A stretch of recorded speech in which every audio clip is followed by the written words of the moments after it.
BNP বুঝে গেছে তাদের পক্ষে ক্ষমতায় যাওয়া সম্ভব নয়, এজন্য এখন তারা অন্য উপায় করছে। দর্শক, আমি আপনাদেরকে একটা রিপোর্ট বিশ্লেষণ করে শুনিয়েছি, কালবেলার একটা রিপোর্ট, যে বিএনপি এখন ধৈর্য ধরবে। এর মানে এই যে দ্রুত নির্বাচন, তারেক রহমান নিজে দ্রুত নির্বাচনকে একটা ধান্দা বলছে। আমি তো বলেছি যে দ্রুত নির্বাচন এটা বিএনপিকে ডুবাবে। এই দ্রুত নির্বাচন এটা জনগণের বিরুদ্ধে দাবি। ডিসেম্বর নির্বাচন এটা জনগণ একদম চায় না। তো বিএনপি বুঝতে পারছে এটা সম্ভব নয়, এই জন্য এখন বলছে যে ধৈর্য ধরবে, ধৈর্য ধরে কৌশল এগোবে, তাড়াহুড়ো করবে না। তাড়াহুড়ো করলে আমসালা যাবে, আমি আগে সতর্ক করে দিয়েছি। দর্শক, বিএনপির এক গুরুত্বপূর্ণ নেতা, তার বক্তব্য, বিএনপি ক্ষমতার জন্য রাজনীতি করে না। আব্দুল সালাম, এটা খুবই গুরুত্বপূর্ণ একটা পরিভাষা। বিএনপি ক্ষমতার জন্য রাজনীতি করে না, অথচ বিএনপি নেতারা এতদিন বলে আসছে ক্ষমতা যাওয়ার চেষ্টা করবে একটা দল, এটা তো স্বাভাবিক। এবং দেখেন, এইটা জামাত নেতাদের বিরুদ্ধে সমালোচনা করতে যে আমি বলি এটা, যে যারা বলে ক্ষমতায় যাওয়ার জন্য রাজনীতি করি না, এটা একটা মুনাফিকি। রাজনীতি অর্থই হচ্ছে ক্ষমতায় যাওয়ার চেষ্টা। তা আপনি যদি বলেন আমি ক্ষমতায় যাওয়ার জন্য রাজনীতি করি না, এর মানে আপনি রাজনীতিই করেন না, আপনি করেন অন্য কিছু। তা আসলে ক্ষমতা যাওয়ার জন্য রাজনীতি করেন, আবার বলেন ক্ষমতা যাওয়ার জন্য রাজনীতি করেন না, মানে এটা দ্বিমুখী, এটা একদম ঠিক না। তো বিএনপির মতো দল, এখন ধর্মভিত্তিক দলগুলো অতি উদার, অতি ধর্মভীরু শাস্তে যে হয়তো বা না বুঝে বলে, জামাতের অনেক বড় বড় নেতারা না বুঝে হয়তো বলে যে আমরা ক্ষমতা যাওয়ার জন্য রাজনীতি করি না, কিন্তু বিএনপির তো এটা বলার কথা না।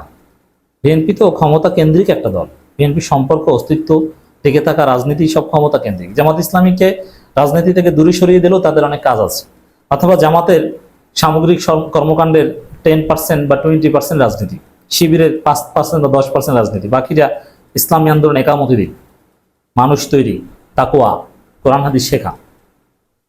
অতএব দর্শক, জামাত রাজনীতি বাদ দিলেও তাদের অনেক কিছু আছে। কিন্তু রাজনীতি করা বললে তো অবশ্যই ক্ষমতা, কিন্তু বিএনপি কি আছে ক্ষমতায় যাওয়া সারা? বিএনপি কি দারসুল হাদিস প্রোগ্রাম করে, দারসুল কোরআন, টিসি করে, টিএস করে? বিএনপি কি ইসলামী সাহিত্য পড়ায়, নোট করায়, ডায়েরি লেখায়? বিএনপি কি তরবিয়তমূলক প্রোগ্রাম করে, সভ্যদারি করে? তাহলে ক্ষমতায় যাওয়া ছাড়া বিএনপির কাজটা কি? কোনো কাজ নেই। ক্ষমতায় যাওয়া ছাড়া কোনো রাজনীতি নেই। বরং ক্ষমতার বাইরে থেকে জনগণের জন্য ত্রাণ নিয়ে যাবে বা জনগণের, এটাও বিএনপির নীতি নয়, এটাও জামাতি নীতি। বিএনপির শুধু রাজনীতি একটা, যে আমরা জনগণের সেবা করবো ক্ষমতায় যেতে পারলে সরকার হিসেবে, তাছাড়া না। সেই বিএনপি বলে বিএনপি ক্ষমতার জন্য রাজনীতি করে না।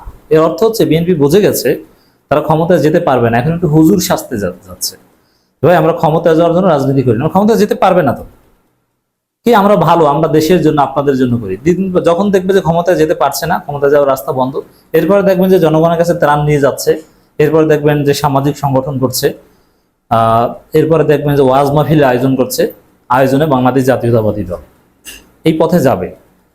কারণ প্রচলিত পদ্ধতিতে ক্ষমতা যাওয়ার রাস্তা বন্ধ হয়ে যাচ্ছে। এখন জনগণের কাছে প্রিয় হতে হবে, জনগণের আস্থা অর্জন করতে হবে। এই জন্য স্কুল করবে, হাসপাতাল করবে, ওয়াজ মাহফিল আয়োজন করবে, যেটা জামাত করে। তো এই যে বক্তব্য বিএনপির, আমরা ক্ষমতা যাওয়ার জন্য রাজনীতি করি না, এর অর্থ হচ্ছে বিএনপি পুরোনো পদ্ধতিতে ক্ষমতা যেতে পারবে না, এটা বুঝে গেছে। এ কারণে এখন অন্য চিন্তা করছে। সামনে দেখবেন, ওয়েট অ্যান্ড সি, সামনে নির্বাচনে যদি বিএনপি ক্ষমতা যেতে না পারে, তারপরেই দেখবেন যে বিশাল ওয়াজ মাহফিল, বক্তা মাওলানা অমুক, এমনকি আমির হামজাদেরকেও নেবে আয়োজনে বাংলাদেশ জাতীয়তাবাদী দল বিএনপি। লিখে রাখেন, হাসপাতাল করবে তারেক রহমানের নামে, খালেদা জিয়া, প্রাইভেট হসপিটাল, জনকল্যাণমূলক কাজ করে, পাঠাগার করে, এভাবে তারা জনগণের কাছে প্রাসঙ্গিক থাকার চেষ্টা করবে। এই দিন বিএনপির আসছে, পুরনো পদ্ধতি চলবে না। এটা মনে হয় আব্দুল সালামের উপলব্ধি হয়েছে। বিএনপি চেয়ারপারসন উপদেষ্টা আব্দুল সালাম বলেছেন যে শেখ হাসিনা পেছনের দরজা দিয়ে পালিয়ে গেছে, সে কখনো নেতা হতে পারে না। শেখ হাসিনার মেয়াদ শেষ, এটা বলে লাভ নেই। গত 17 বছর ফ্যাসিস্ট সরকারের কারণে মানুষ নিজের মনের কথা শান্তিমতো বলতে পারেনি। আওয়ামী লীগ গণতন্ত্রে বিশ্বাস করে না। আব্দুল সালাম বলেন, কাউয়া কাদের পালাইছে, আওয়ামী লীগ হলো চোরের দল, ইত্যাদি ইত্যাদি। আওয়ামী লীগের লোকজন এখন কেনা বেচা হচ্ছে হাটে বাজারে, কে কোন দরে কিনতে পারছে, বিএনপি কিনে নিচ্ছে। বিএনপির সাথে অবশ্য যারা আওয়ামী লীগের দখলদার, তাদের সাথে সমঝোতা হয়েছে, ভাগ বাটোয়ারা করে খাচ্ছে।